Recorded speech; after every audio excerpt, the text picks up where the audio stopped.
हाय, good evening. कसे आहात? I hope मजेत असाल. तर तुम्हाला सुद्धा असं वाटतंय का, की आपण फसलोय YouTube चॅनल चालू करून? कारण मार्च महिना जर बघितला तर व्ह्यूज खूपच डाऊन झाले. तुम्ही कसाही व्हिडिओ बनवा, पण पाहिजे तसे व्ह्यूज काय येत नाहीयेत. तर यामुळे कुठेतरी एक निगेटिव्हिटी तयार झाली आणि व्हिडिओज बनवण्याची पण इच्छा राहिली नाही. तर म्हणलं चला कुठेतरी आपल्या सुद्धा भावना तुमच्याशी शेअर करूया. त्यासाठी हा व्हिडिओ बनवतेय मी. सर्वप्रथम माझंच एक्झाम्पल जर बघितलं तर मी जानेवारीमध्ये चॅनल स्टार्ट केला होता आणि जानेवारीमध्ये जे नवीन चॅनल उघडल्यानंतर जोश असतो, कन्सिस्टन्सी असते, एक्साइटमेंट असते एक आपल्याला, ती सुद्धा होती माझ्यात आणि फेब्रुवारीमध्ये पण बऱ्यापैकी मी सेम कंटिन्युअसली व्हिडिओज वगैरे पोस्ट करत होते. थोडी निगेटिव्हिटी आली होती, पण त्यावर सुद्धा ओव्हरकम केलेलं मी.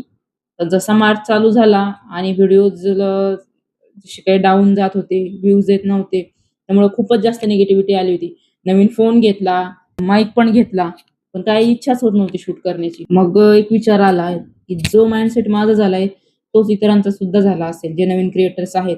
तर त्यासाठी म्हणलं एक आपण छोटासा व्हिडिओ बनवूया. तर सर्वप्रथम सांगायचं झालं तर आपण माणूस आहोत. माणसाला जर त्याच्या कष्टाचं फळ मिळत नसेल, तर माणूस लगेच गिव्ह अप करतो. पण गिव्ह अप करण्याआधी तुमचं जे गोल आहे, ज्यासाठी तुम्ही YouTube चॅनल ओपन केलं होतं, त्याला एकदा तुमच्या नजरेसमोर आणा आणि परत विचार करा, का तुम्ही हे चॅनल ओपन केलं होतं? काय करायचं होतं तुम्हाला हे चॅनल ओपन करून? काय जिद्द होती तुमची?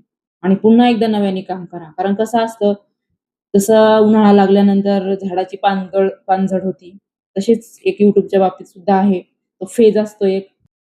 सो पुन्हा एकदा नव्याने सुरुवात करा आणि तुमचं गोल जे आहे ना, ते डोळ्यासमोर ठेवा. तर आजच्या व्हिडिओमध्ये एवढंच. भेटूया उद्याच्या एका नवीन व्हिडिओमध्ये आणि पोस्ट करत राहा. तुमच्या पोस्टची, तुमच्या व्हिडिओची कुठेतरी कोणीतरी आतुरतेने वाट बघतंय, एवढं मनात ठेवा आणि चालू द्या. Bye bye.